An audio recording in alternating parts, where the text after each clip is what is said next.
Hello everyone. It's time for Introduction to the New Testament.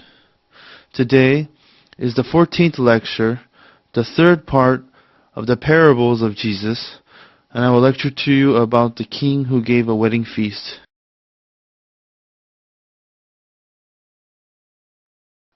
During this time, in this lecture, in Matthew chapter 22, Jesus gives a parable of heaven. A king throws a wedding feast for his son and sends out his servants to invite people to the feast.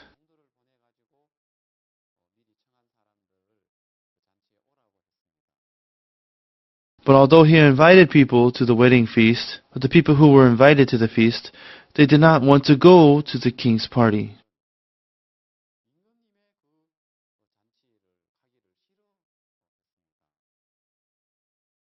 Therefore, the king once again sent out his servants and said, I have prepared a dinner and my fatlings are killed. All is ready. My oxen and my fatlings are killed. So please come to the wedding feast. So this king, he was burdened about having people come to the feast. I have prepared all things. Just come and enjoy. If you just come to the feast, we can enjoy together. I have prepared all things. And although he said this, but still the ones who were invited, one went to his merchandise, the other went to his field, and one went his own way to work. And they refused the invitation of the king. And the other people who were invited to the feast, they captured the servants and they killed them.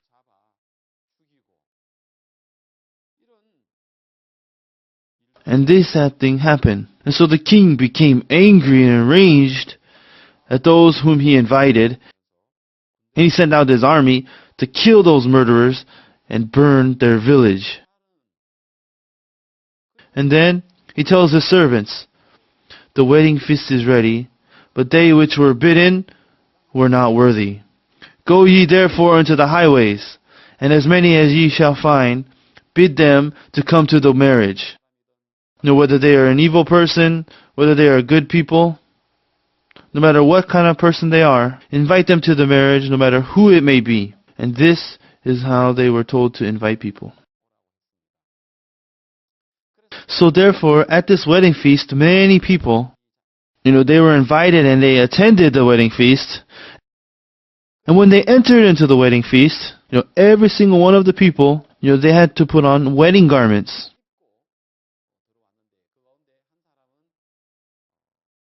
They all wore them, but then one person, he did not wear the wedding garment.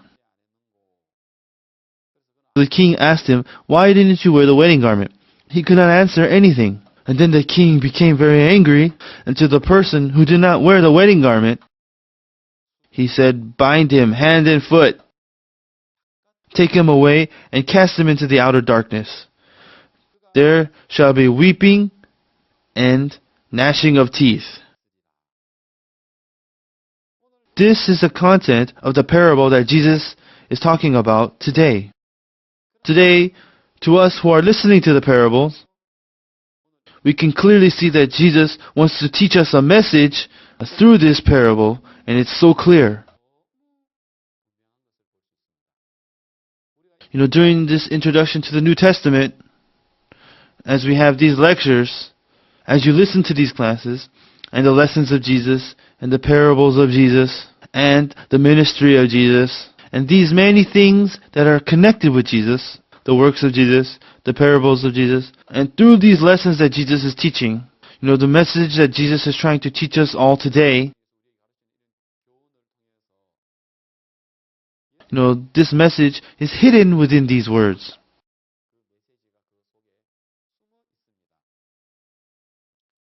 Everyone, for the most part, we may think,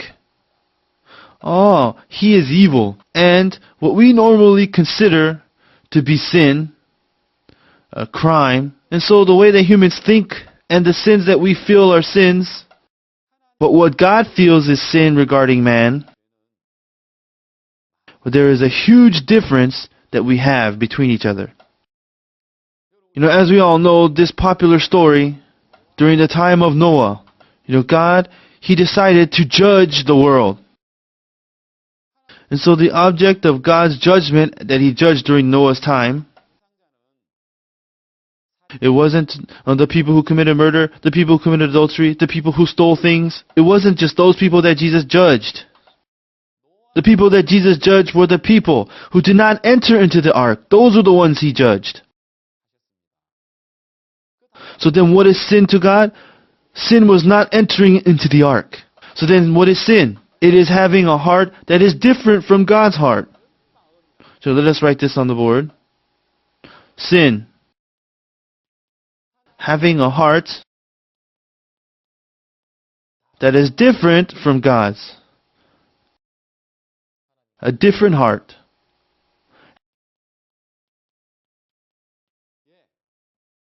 Having a heart different from God. That's right. So therefore today, there was a king who threw a wedding feast for his son. There is a king, right? So then what is having a different heart from this king? It's saying that this is evil. This is the heart that is worthy of receiving the judgment. And what this is the heart that must receive the judgment of God.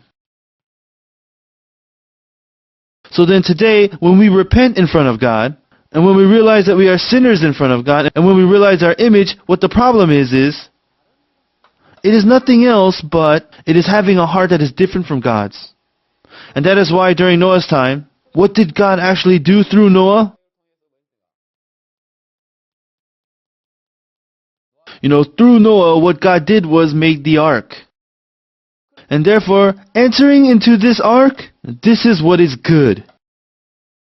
Not being inside the ark, but being outside of the ark,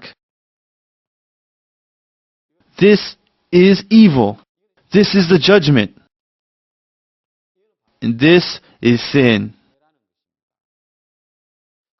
And although during this time, through the ark, God was showing to the people His own heart. But ultimately, a heart that is different from His heart, no matter how good it may be, but if it's a heart that's different from God's, all the people and the things that did not enter the ark, they had no other choice but to be destroyed.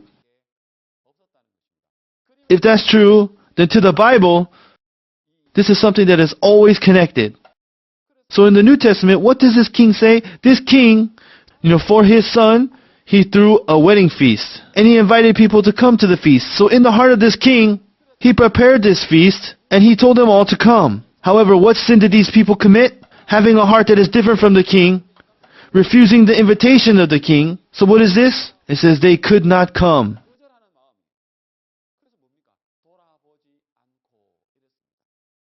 So in Matthew chapter 22 verse 3, what did they say? They did not, but they would not come. So let's write this down. They would not come. And they would not come. It is saying that they did not want to come. So they had a heart that was different from God's, a heart that is different from the king. And although it was a wedding feast, the heart of hating to come, it is saying here that this is the sin of having a heart that is evil.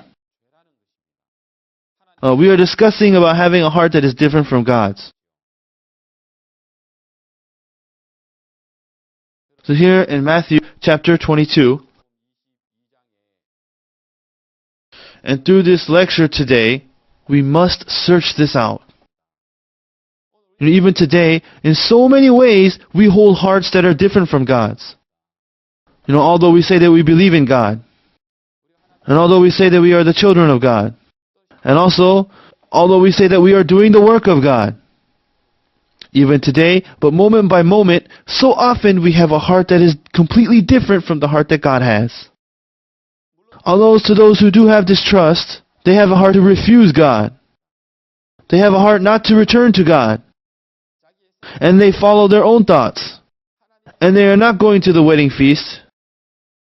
This heart of not wanting to go, and that is why in the Bible, let us take a look at Romans chapter 1. So let us look into this. In Romans chapter 1,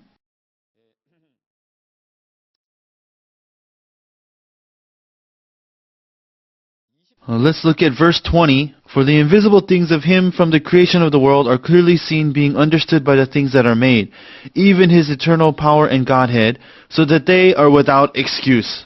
Because that when they knew God, they glorified him not as God, neither were thankful, but became vain in their imaginations, and their foolish heart was darkened. And also, in verse 28, it says, even as they did not like to retain God in their knowledge. Yes, in Romans chapter 1, verse 28, what does it say about their hearts? It says they did not like to retain God in their knowledge, in their hearts. In their hearts, they did not like to retain God in their knowledge. They did not like to retain God.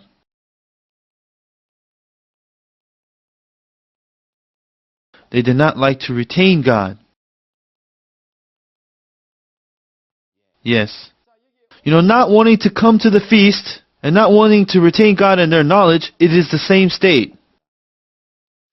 And that is why in Romans chapter 1, and what comes out in the end, having a reprobate mind. And it says, and this heart resulted in a reprobate mind, and God gave them over to a reprobate mind to do those things which are inconvenient, and being filled with all unrighteousness, fornication, wickedness, covetousness, maliciousness, full of envy, murder, debate, deceit, malignity, whisperers, backbiters, haters of God, despiteful, proud, boasters, inventors of evil things, disobedient to parents, and without understanding, covenant breakers, and without natural affection, implacable, unmerciful.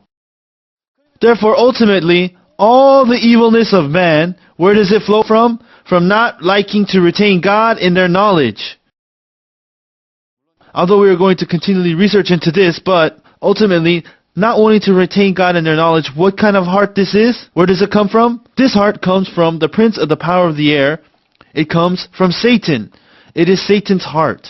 Devil, just as we learned about how the devil put into the heart of Judas Iscariot, and he entered into his heart, and he gave him the thought to betray Jesus. And so today, as we look into this parable of Jesus, the devil put into the hearts of the people who were invited the heart not wanting to go. They did not want to go. I hate going. I'm not going to go. And as I said this, what kind of an amazing feast did the king throw? It is the king for the marriage of the king's son. How glorious of a feast it would be. How elaborate this feast must have been.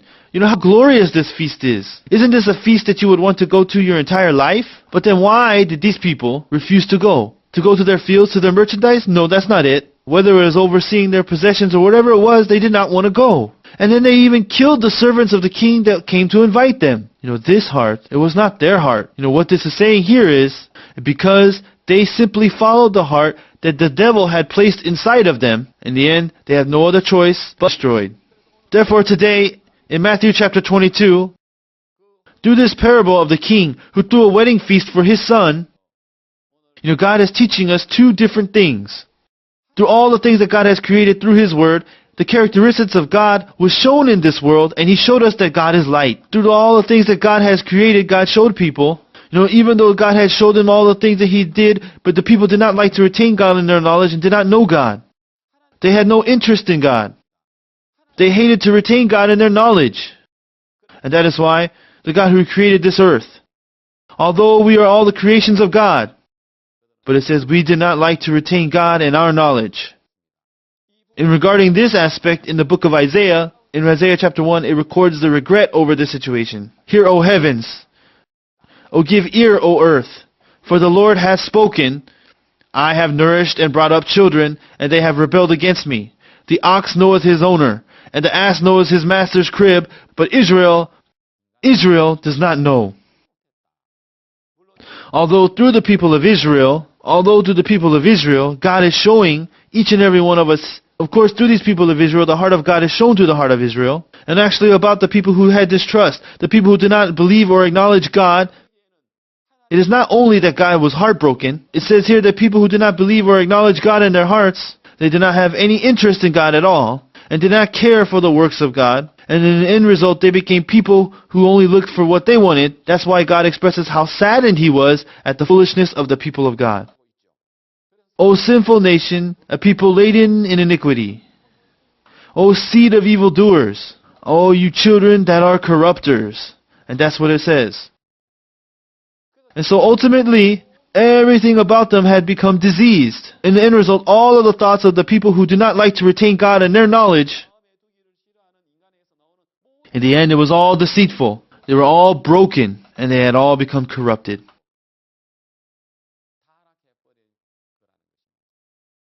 Simply put, they thought the king's feast, I don't want to go, I don't feel like going. This is not what it's about. Although the king had revealed his great love through this feast, and all the people who were invited who refused to go, how evil these people really are. Isn't this truly a heart that is fitting to be destroyed, fitting to be cursed, fitting to be judged? The heart to go to hell, what kind of heart is this? Because you have committed sin. In other words, because you have committed immoral things, and you have committed adultery, and you have committed murder. Is that the reason why people go to hell? No, that is not true. Ultimately, who goes to hell then? The people who have a different heart from God. Through Jesus Christ, what God did was, He had completely cleansed all of our sins. And today, the righteousness of Jesus has become our righteousness. And the holiness of Jesus has become our holiness.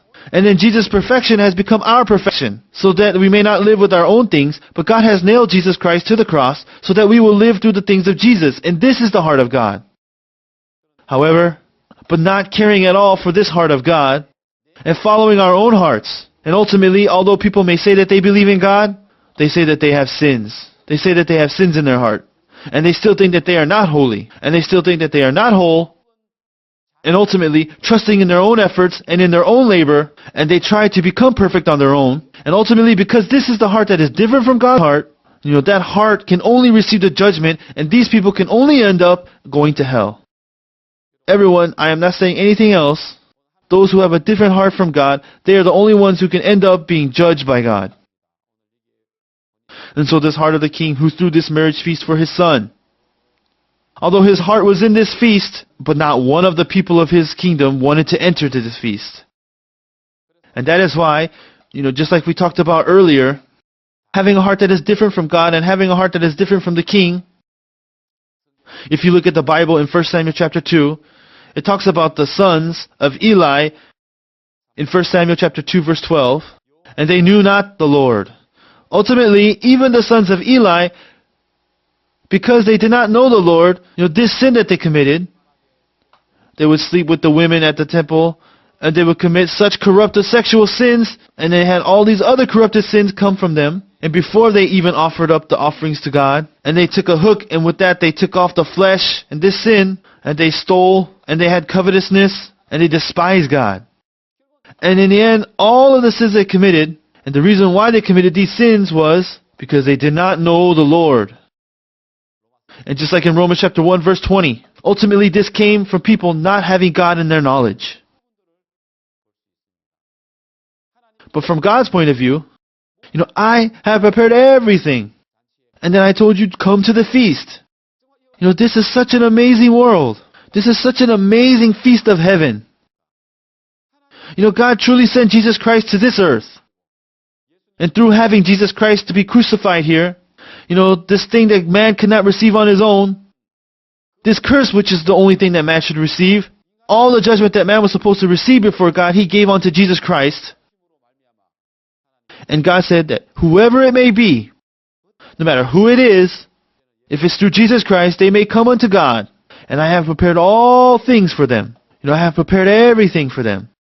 However, many people, even though God had accomplished and prepared everything, the things that God had accomplished, they were unable to accept them. And they were unable to partake in them. And because they did not like to retain God in their knowledge, they committed such a great sin in front of God, and they could not avoid the judgment of God. And so the next thing that we must look into is, and what this is, all of these people had come to the wedding feast that the king threw, and so they all had worn the wedding garments the king prepared. So everyone was wearing the wedding garment, but among them, one person was not wearing the wedding garment. Although it does not tell us the actual reason why he didn't wear it. But isn't it because the clothes that he wore he felt was better than the wedding garment? What if those clothes he were wearing were worn, and his knees were torn, and the clothing was torn and raggedy? If that was the case, why wouldn't he be wearing the wedding garment? Of course he would have been happy to wear that wedding garment. And therefore, the thing that we are talking about at this moment, and if there is a second lesson that we must search into, therefore we must look into this wedding garment. And even this wedding garment has so many meanings to us people. The wedding garment, it is a garment that is able to cover all of our filthy and weak aspects.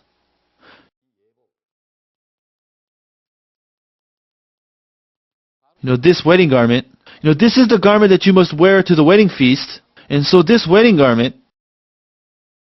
and so today we're going to look at the book of Galatians. Let's open to the words in Galatians. Galatians chapter 3, verse 27. If we look at these words, for as many of you as have been baptized unto Christ have put on Christ. Have put on Christ. Have put on Christ. And so this are the clothing of righteousness. And we can say that this is the clothing of righteousness that Jesus prepared for us. In Luke chapter 15 it is written, bring forth the best robe. So we can say that this is the best robe. And so this is nothing other than Jesus who was crucified, and through the blood that he shed on the cross, these are the clothing that God has put upon us man. That is why it says that we are baptized unto Christ. In Romans chapter 6, it talks about baptism in many different ways and meanings. But the meaning of the baptism is saying that today we are uniting together with Jesus. And as we are buried together with Jesus, and we are dying together with Jesus. And so the meaning of baptism, us who are sinners, us who are corrupted, our flesh that could only be destroyed through the sins of Adam, we have been crucified together with Jesus on the cross. And not only did Jesus die, but just as he also resurrected, and likewise when we are resurrected together with Jesus, and when we participate in this right at that moment, that is when we wear a new body. And so then putting on the clothing of Jesus is saying that we are becoming a new person. And it also says that we have become a new creature. A new creature. A new creature. And therefore we have put on the clothing of Christ. So the wedding garment that all the people are wearing at this wedding feast, and it is for the people who are participating in the feast that is in heaven. What this is being crucified together with Jesus Christ, and as we resurrect together also with Jesus, and wearing this righteousness of Jesus, and this is the wedding garment that we are speaking about today. And this wedding garment is such an amazing garment. This wedding garment is such a huge blessing to us. For us who do not have righteousness. For us who have no righteousness at all, and for us who are so unclean, this wedding garment is such a thankful thing. It is such an amazing thing. It is so glorious. For us to even be able to wear these clothing, what a joy it is to us. We who do not have any righteousness. We who are filthy. And we who are so deceitful. It is so amazing that we are able to put on this wedding garment. In the Bible, in the book of Isaiah, in Isaiah chapter 64, if you look at verse 6, and this is how the words are recorded, but we are all as an unclean thing, and all our righteousness are as filthy rags. And we all do fade as a leaf, and our iniquities are like the wind, and have taken us away. And just as the leaves that fall in the autumn, that are blown away by the wind, if they are blown away by the wind, then they just fly away. Now today, our lives, no matter how much good we carry, no matter what righteousness we have done, but in the Word of God, we who have been separated from the Word of God, in our lives, if we do not wear the wedding garment, ultimately, the things that Satan puts in us, and following that voice, we can only be blown around by those things. The thoughts that Satan puts inside of us, we can only live being driven by those thoughts. This is the image of our lives today. However, today, God has us put on the wedding garment. A wedding garment that can cover me. This is the end of me. This is the world where I no longer exist. The people who are wearing these wedding garments, they are inside of an amazing world. It is a world without them. It is a world where they no longer appear. And it is where Jesus becomes me. And Jesus enters inside of me and he becomes my Lord. And this world where we no longer live, but it is Jesus who is living through us, this is the world of the wedding garment. The people who are wearing the wedding garments, they no longer live with their own thoughts. And the people who are wearing the wedding garments, they no longer live with their own hearts. The people who are wearing the wedding garments, they no longer react to the desires of the flesh. And that is why in Romans chapter 6 verse 2 it says, "How can we that are dead to sin live any longer therein?" The people who are wearing the wedding garments, and the people who are baptized unto Christ, they are no longer people who live to the thoughts of Satan that arises in them, and they no longer react to those thoughts. And so Satan endlessly, every single day, endlessly inside of our hearts, Satan puts this heart inside of us. However, although Satan does put his heart inside of us, but we no longer live by those thoughts that Satan puts inside of us. But we follow the words of God, and we react to them. And that is why He gave us the wedding garments. And so the people who wear the wedding garments, they are people who react to God. And therefore, through the works of God, we are living now. And so we are people who are made to live in this world, being led by the righteousness of God. And therefore, through the words that we talked about today, through Jesus and the garments that He gave us, which are Jesus Christ, and us who are baptized unto Christ, and us who have been crucified with Christ, for us who have been buried together with Christ, and for us who have resurrected with Christ, no longer do we live through ourselves. And we can see that God has led us to this amazing world of living through God. And that is why wearing the wedding garments is such an amazing thing. It's such a beautiful thing. It is the most beautiful garment. But not wearing the wedding garments is the thing that should be cursed most of all. It is the thing that must be destroyed most of all. Everyone, are you wearing the wedding garments? To you who are listening to this lecture, are you truly wearing Jesus Christ? And truly have you all died together with Jesus Christ? And so that you no longer exist? And in order for you no longer to react to Satan, have you died? And have you resurrected with the body of Jesus and living together with Jesus? Do you wear that body? Have you become a new person? Have you become righteous? Have you become that new person? Actually, have you become righteous? And that is what it is to wear the wedding garment. And so the people who are wearing the wedding garment, they no longer live through their own things, but there are many people today who refuse to wear the wedding garment. And if you have refused to wear the wedding garment, what this means is that you are living according to your own heart, and you're saying that you're going to go before God with your own garments, and you're saying that you're going to live within your own world. And even though you are participating at the wedding feast, and although you are at this amazing place, but you are still living with your own thoughts, and if you are still moving according to your own plans, if you are still moving through your own desires, then it is only fitting that you are thrown away. And that is why the king became very angry.